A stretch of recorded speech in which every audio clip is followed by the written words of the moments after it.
제21장. 예수께서 눈을 들어 부자들이 헌금함에 헌금 넣는 것을 보시고 또 어떤 가난한 과부가 2렙돈 넣는 것을 보시고 이르시되, 내가 참으로 너희에게 말하노니 이 가난한 과부가 다른 모든 사람보다 많이 넣었도다.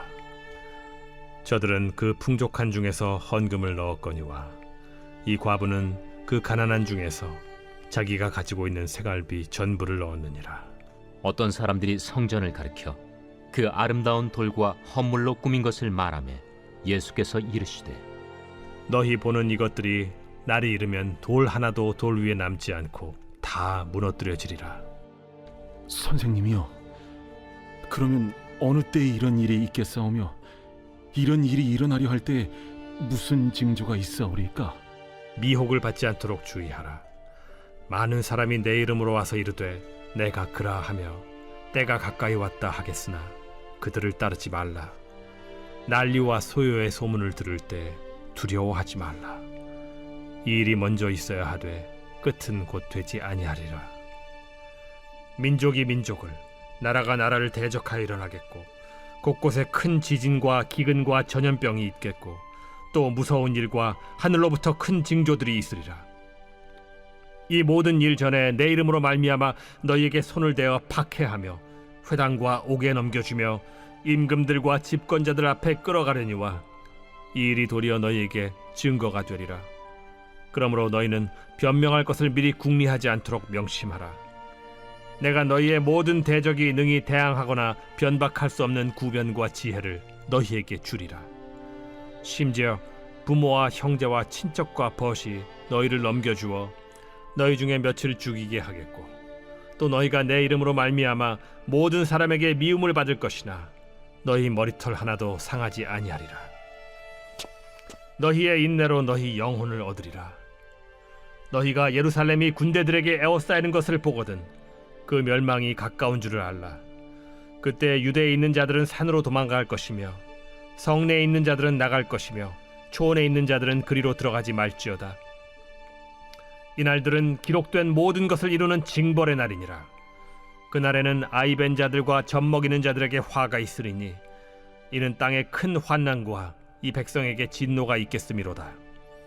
그들이 칼날에 죽임을 당하며 모든 이방에 사로잡혀 가겠고 예루살렘은 이방인의 때가 차기까지 이방인들에게 밟히리라.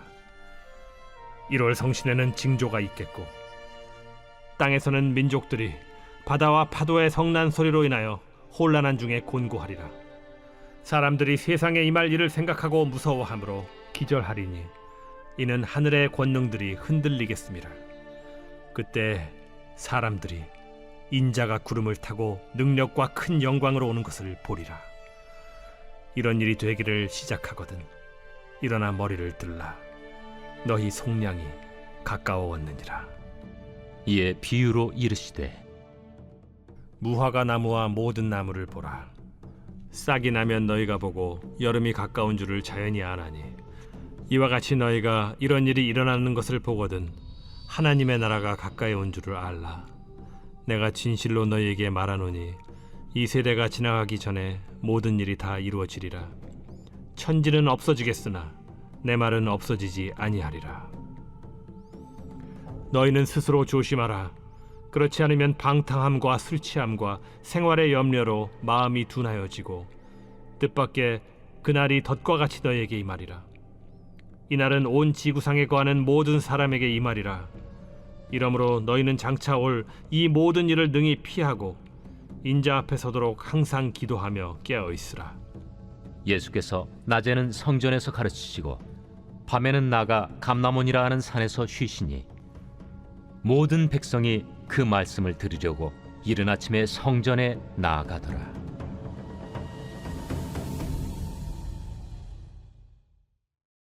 제22장. 유월절이라 하는 무교절이 다가오매 대제사장들과 서기관들이 예수를 무슨 방도로 죽일까 궁리하니 이는 그들이 백성을 두려워함이더라. 12 중에 하나인 가룟인이라 부르는 유다에게 사탄이 들어가니 이에 유다가 대제사장들과 성전 경비대장들에게 가서 예수를 넘겨줄 방도를 의논하며 그들이 기뻐하여 돈을 주기로 언약하는지라. 유다가 허락하고 예수를 무리가 없을 때에 넘겨줄 기회를 찾더라.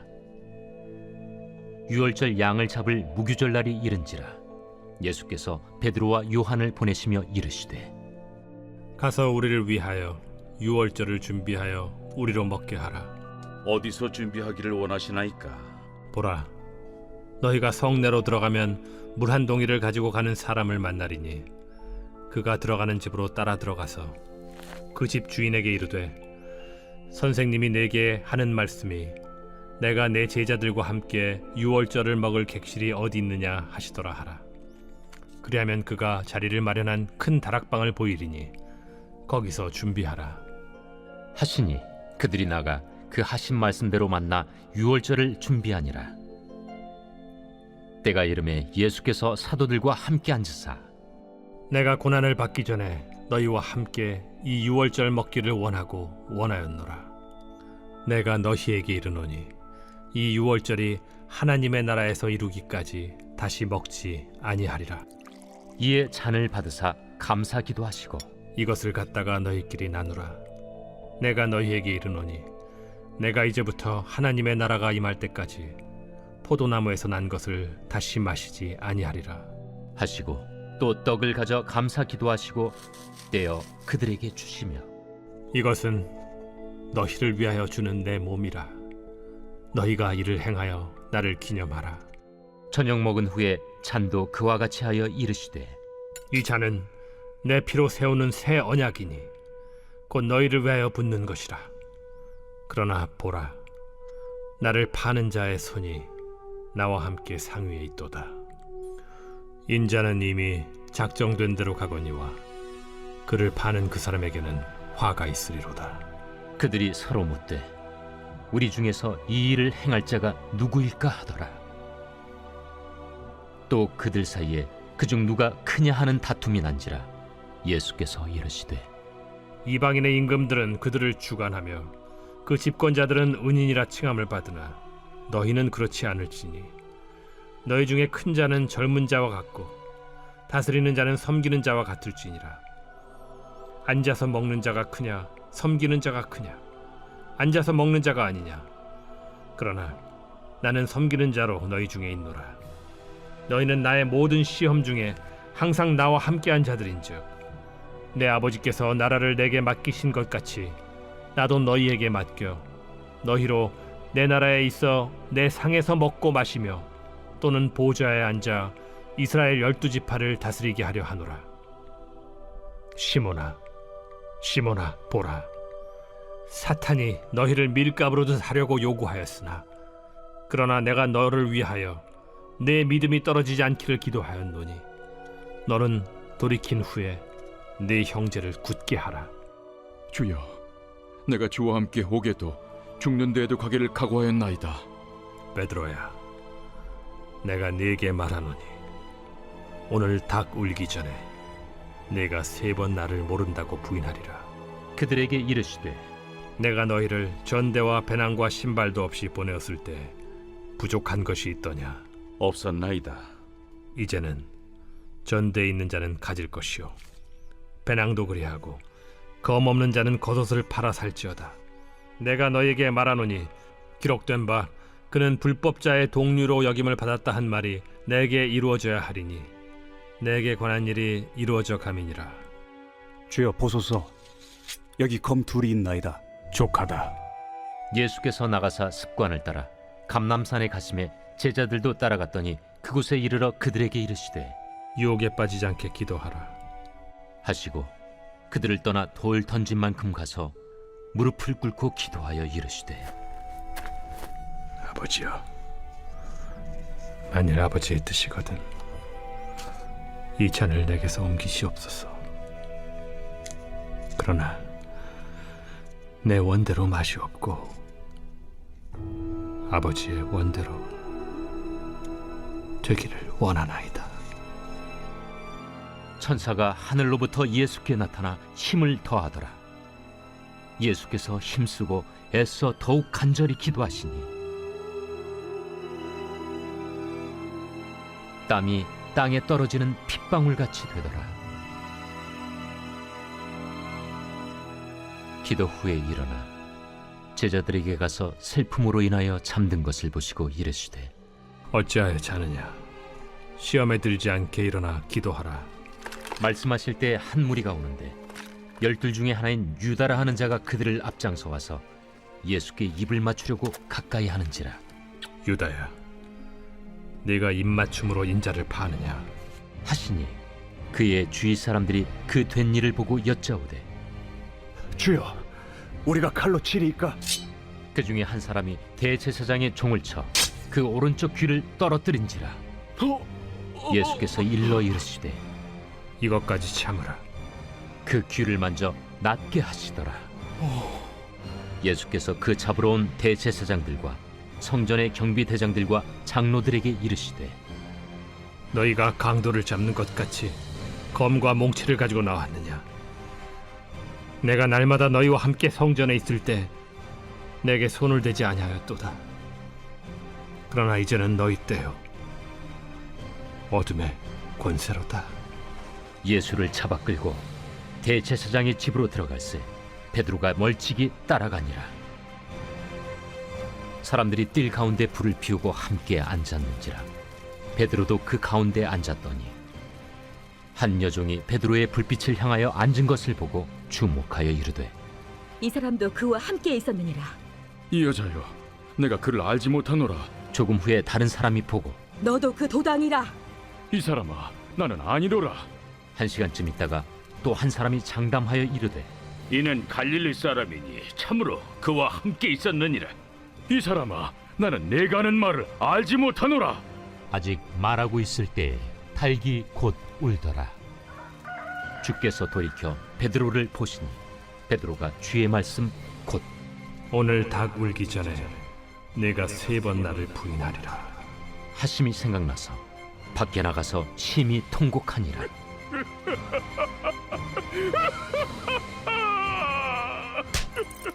지키는 사람들이 예수를 희롱하고 때리며 그의 눈을 가리고 물어 이르되 선지자 노릇하라. 너를 친 자가 누구냐? 이 외에도 많은 말로 욕하더라. 나리샘의 백성의 장로들 곧 대제사장들과 서기관들이 모여서 예수를 그 공회로 끌어들여 내가 그리스도이거든 우리에게 말하라. 내가 말할지라도 너희가 믿지 아니할 것이요 내가 물어도 너희가 대답하지 아니할 것이니라. 그러나 이제부터는 인자가 하나님의 권능의 우편에 앉아 있으리라. 그러면 내가 하나님의 아들이냐? 너희들이 내가 그라고 말하고 있느니라. 어찌 더 증거를 요구하리오? 우리가 친히 그 입에서 들었노라.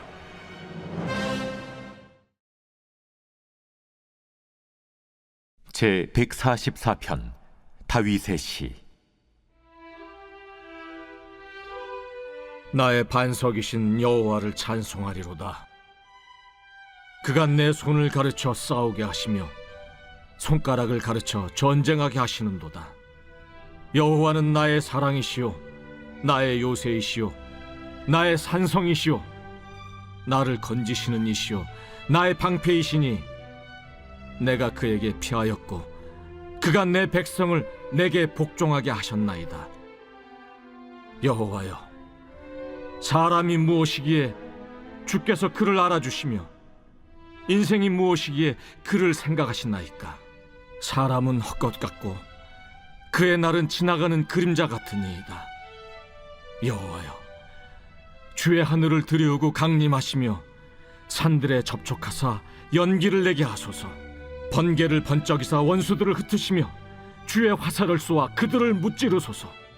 위에서부터 주의 손을 펴사 나를 큰 물과 이방인의 손에서 구하여 건지소서.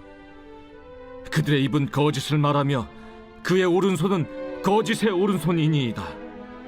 하나님이여, 내가 주께 새 노래로 노래하며 10줄 비파로 주를 찬양하리이다. 주는 왕들에게 구원을 베푸시는 자시오 그의 종 다윗을 그 해하려는 칼에서 구하시는 자신이이다. 이방인의 손에서 나를 구하여 건지소서. 그들의 입은 거짓을 말하며 그 오른손은 거짓의 오른손이니이다.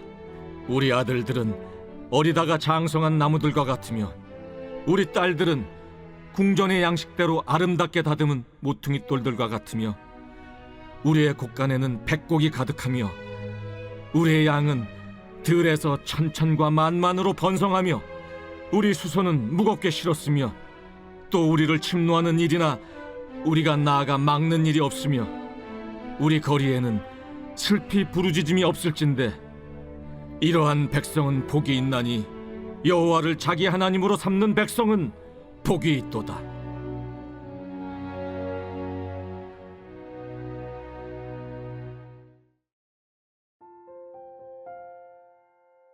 오늘 우리가 은혜 받을 하나님 말씀은 누가복음 21장 1절로 6절까지 말씀입니다. 예수께서 눈을 들어 부자들이 헌금함에 헌금 넣는 것을 보시고 또 어떤 가난한 과부가 2렙돈 넣는 것을 보시고 이르시되 내가 참으로 너희에게 말하노니 이 가난한 과부가 다른 모든 사람보다 많이 넣었도다.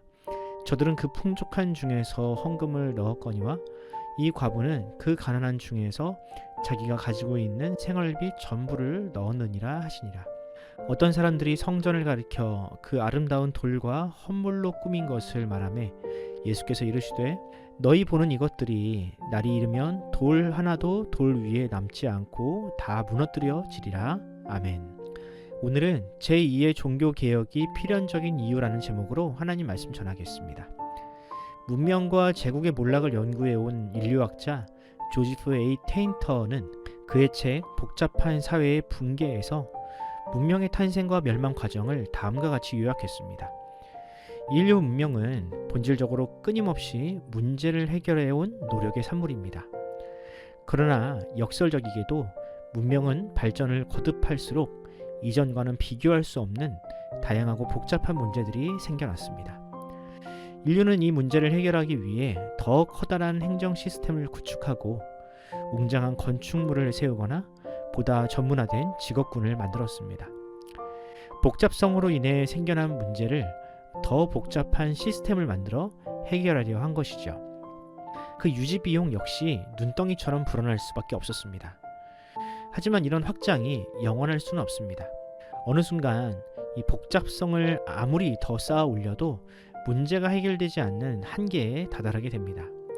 즉 추가적인 복잡성이 더 이상의 이득으로 돌아오지 않는 일명 비효율의 임계점에 도달하는 것입니다. 이 임계점이 찾아오는 순간 사회는 붕괴의 길을 걷게 됩니다. 그렇게 기존의 시스템이 무너진 후 남겨진 구성원들은 이전보다 훨씬 적은 비용으로 생존을 이어갈 수 있는 더 합리적이고 단순한 시스템을 찾아 새로운 시작을 모색하게 된다는 것이 이 테인터의 주장입니다. 어떤가요? 좀 복잡하죠? 저는 그의 주장을 이렇게 이해했습니다. 사람은 겉으로만 똑똑한 척하는 존재일 뿐 결국 바벨탑의 한계를 벗어나지 못하는 존재다. 스스로를 무언가 대단한 존재처럼 부풀리려다 결국에는 그 거대한 시스템에 짓눌려 멸망하는 것이 바로 역사가 증명하는 사람의 한계다. 오늘 본문 역시 그런 관점으로 보면 성전의 붕괴는 어쩌다 일어난 일이 아닌 필연적인 일이었음을 알 수 있습니다. 그럼 과연 예수님의 시대의 성전, 일명 제2성전이라 불리는 헤롯 성전이 무너질 수밖에 없는 이유는 무엇이었으며 오늘날의 한국교회는 어떻게 옛 성전의 길을 가지 않을 수 있는지 살펴보는 시간을 가져보도록 하겠습니다. 누가복음 21장 전반부에는 성전에서 헌금을 드리는 사람들, 특히 한 과부의 헌금에 집중합니다. 예수님은 그 과부가 드리는 헌금이 다른 어떤 부자의 헌금보다 더 크다고 말씀하셨죠. 많은 설교자들이 예수님의 이 말씀을 자신의 전부를 드린 과부에 대한 칭찬으로 해석하지만 전후 문맥으로 보면 꼭 그렇게만은 볼 수 없습니다. 오히려 가난한 과부로 하여금 그런 무리한 헌금을 하게 만드는 당시 성전을 중심으로 한 종교 기득권들을 향한 비판으로 보는 것이 더 본문의 의미에 가깝다고 할 수 있습니다. 본문 5절과 6절이 바로 그런 예수님의 의중을 잘 반영합니다. 제가 5절과 6절을 읽어드리겠습니다. 어떤 사람들이 성전을 가리켜 그 아름다운 돌과 헌물로 꾸민 것을 말하며 예수께서 이르시되 너희는 보는 이것들이 날이 이르면 돌 하나도 돌 위에 남지 않고 다 무너뜨려지리라. 당시 유대인들은 예루살렘에 세워진 성전을 무척이나 자랑스러워했습니다. 그들이 성전을 자랑스럽게 여긴 이유는 그 성전에 하나님의 임재가 거하기 때문이 아니었습니다. 이방인의 성전과 비교해도 손색이 없는 아름다운 돌, 즉 비싼 자재로 지어진 호화스러운 건물이기 때문입니다. 그럼 크고 화려한 성전만 지으면 끝인가요? 아니죠. 건물이 커진 만큼 거기서 일할 제사장의 수도 늘려야 했고 유지 비용도 덩달아 커질 수밖에 없었습니다. 그럼 그 돈은 어디서 조달하나요? 당연히 사람들의 주머니에서 나올 수밖에 없습니다. 그러니 그 어마어마한 건축비와 유지비를 충당하기 위해 구제의 대상이었던 과부의 주머니까지 열게 만들었던 것입니다. 그럼 이처럼 막대한 비용이 들어가는 성전이 과연 사람들에게 무엇을 주었나요? 사람들이 기대하는 것처럼 그 성전이 로마의 식민지로부터 유대인들을 자유케 했습니까? 아니면 세상이 줄 수 없는 평안을 주었나요? 아니요, 성전은 그야말로 밑빠진 독처럼 사람들의 돈과 시간을 잡아먹기만 하는 괴물이 되고 말았습니다. 그래서 예수님은 그 성전이 반드시 무너지게 될 것이라고 예언하신 것입니다. 테인터의 주장에 의하면 예수님의 그 말씀은 단순한 예언이라기보다 필연에 가까운 일이었습니다. 저는 과거 예수님의 시대의 성전을 보면서 오늘의 한국교회를 생각하지 않을 수 없었습니다. 수천억짜리 건물을 자랑하고 수십만 명의 성도를 자랑하는 교회를 보시며 예수님은 과연 무엇을 하실까? 과거 거대한 크기를 자랑했던 성전처럼 오늘날의 교회들도 교회의 규모와 주차시설 등을 자랑합니다. 화려한 인테리어와 음향 시스템을 갖춰놓고 우리 교회가 얼마나 대단한 교회인지를 홍보합니다. 하지만 그런 큰 건물과 시스템을 유지하려면 필연적으로 막대한 비용이 발생합니다. 물론 교회가 계속 성장을 하면 그런 비용은 얼마든지 감당할 수 있겠지만 지금처럼 저출산, 저성장 시대가 되면 이제 그 큰 비용은 오히려 성도들에게 짐이 될 수밖에 없습니다. 그 시스템을 떠받치던 사람들은 번아웃을 경험할 수밖에 없으며 결국에는 유럽의 교회들처럼 이 비효율의 임계점이라는 벽에 부딪히게 되겠죠. 그럼 교회는 이대로 주저앉을 것인가? 과거 헤롯 성전처럼 속절없이 무너지게 될 것인가? 저는 오늘 본문을 묵상하면서 또 다른 희망을 발견합니다. 과거 예수님께서 건물로서의 성전의 시대를 끝내시고 성도 한 사람 한 사람을 하나님의 말씀을 간직한 교회로 세우신 것처럼 지금도 그런 새로운 교회 운동이 일어날 것이라 확신합니다. 건물로서의 성전의 시대가 끝나고 나서야 참된 신앙이 무엇인지를 발견한 것처럼 참된 신앙과 믿음을 간구하는 새로운 세대가 반드시 일어나게 될 것임을 확신합니다. 그러므로 사랑하는 성도 여러분, 이제 예수님의 가르침처럼 화려한 건물과 시스템을 의지하는 신앙에서 벗어납시다. 역사는 우리에게 교훈합니다. 그런 것들은 아무리 노력을 해도 언젠가는 무너질 수밖에 없는 바벨탑과 같은 것이라고. 이제는 여러분 한 사람 한 사람이 성령님께서 거하시는 성전임을 기억하시고 그 말씀을 묵상하고 실천하는 일에 집중하시기 바랍니다. 거대한 건물을 떠받치는 일이 아니라 하나님께서 맡기신 사명에 집중하는 교회가 되기 바랍니다. 바로 그때에 이 땅에 제2의 종교 개혁이 일어나 무너져가는 조국이 살아나고 희망을 잃어가는 우리의 자녀들이 일어날 것입니다. 오늘 하루 여러분의 삶의 자리마다 그런 개혁이 일어나 하나님의 나라가 임재하게 되기를 간절히 소원합니다. 기도하겠습니다. 사랑과 은혜가 풍성하신 하나님 아버지, 오늘도 우리에게 하나님의 말씀을 묵상하는 시간을 허락하시고 눈에 보이는 것 너머에 있는 참 하나님 나라를 바라보게 하시니 감사합니다. 그동안 눈에 보이는 것에 창념하고 의지했던 우리의 불신을 회개하오니 주여 우리의 아둔한 눈을 여시고 주님의 나라를 보게 하여 주옵소서. 바벨탑과 같은 거대한 무언가를 의지하다가 짓눌려버리는 헛된 신앙이 아닌 주님의 말씀을 마음에 담은 진실한 성도의 길을 가게 하여 주옵소서. 그리하여 이 개혁을 통해 무너져가는 조국이 살아나고 희망을 잃어가는 우리의 자녀들이 다시 일어설 수 있는 놀라운 역사를 허락하여 주시옵소서. 감사드리며 우리 구주 예수님의 이름으로 기도합니다. 아멘. 사랑하는 성도 여러분, 이 새벽 기도하실 때 주님께 그렇게 기도합시다. 주님, 우리로 하나님께서 기대하시는 참 성전의 삶을 살게 하여 주옵소서. 건물이 할 수 없는 영혼 구원과 가족 구원의 사명을 감당하는 진리의 길을 걷게 해달라고 기도합시다. 우리 교회를 위해 기도하실 때에 비록 학교에서 예배를 드리는 교회이지만 우리 교회의 모든 성도들이 하나님의 마음을 닮은 그런 진정한 성도, 참 성전의 길을 가는 모두가 되게 달라고 기도해 주시기 바랍니다. 우리 자녀들을 위해 기도하실 때 수능을 준비하고 있는 우리 자녀들, 또 내일을 위하여 열심히 취업을 준비하는 우리 자녀들에게 추수의 열매, 결실을 허락하여 달라고 기도하시기 바랍니다. 환우들을 위해 기도하실 때 우동락 성도님과 김창욱 집사님, 한용우 집사님, 이춘자 권사님, 박수영 집사님, 이준우 어린이의 회복을 위해 기도하면서 오늘 하루를 시작하도록 하겠습니다. 함께 기도합시다.